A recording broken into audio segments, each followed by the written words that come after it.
Iran, 1953, where Iran had just elected a new star politician, Mohammad Mossadegh.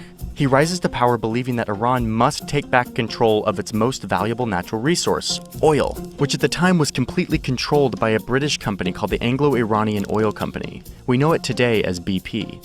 Mossadegh is done with this. Let's kick the British out and take back our oil. But like the US, Britain is not happy with Iranians trying to take back their resources. So they warn that if they do this, there will be consequences. So the British catch a quick meeting with the CIA's Middle East guy who was passing through London, and they pitch him on this idea. Let's throw out Mossadegh.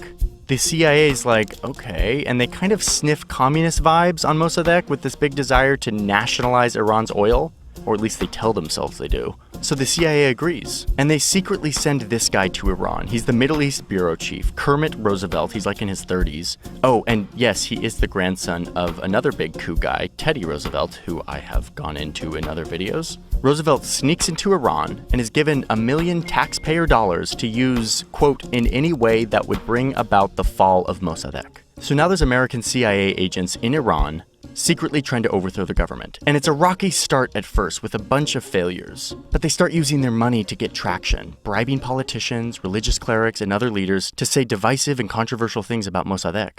They hire locals to stage attacks against religious leaders, making it look like they had been ordered to do so by Mossadegh. But really, they were just getting paid by the CIA to do this. And with enough time and money, they create an atmosphere of chaos and hostility and distrust among the public. Oh, and there's weapons. The CIA stashes enough weapons and explosives to support a, quote, 10,000-man guerrilla organization for 6 months, like just in case they need to, start a full-on conflict. The result of all of this is more violence and chaos that engulfs the capital. Shops are being destroyed, bullets are flying into mosques, people are beaten, and thousands of paid demonstrators flood the street.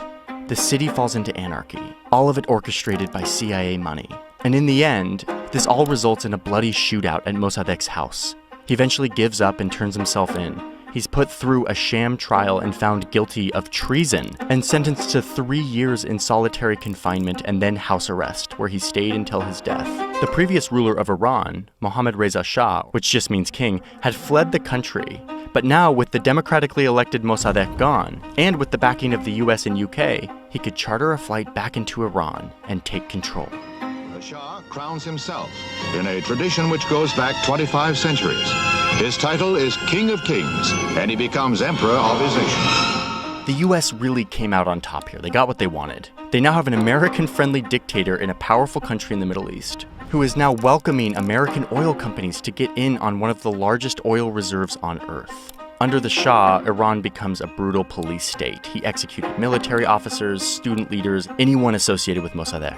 He set up a secret police force, and life was brutal. So brutal that in 1979, the frustration of Iranians burst forth in mass protests that ran the Shah out of office and replaced him with an inspiring new leader who would turn Iran into an Islamic republic, built in part off a foundation of resentment for the US having meddled in their country.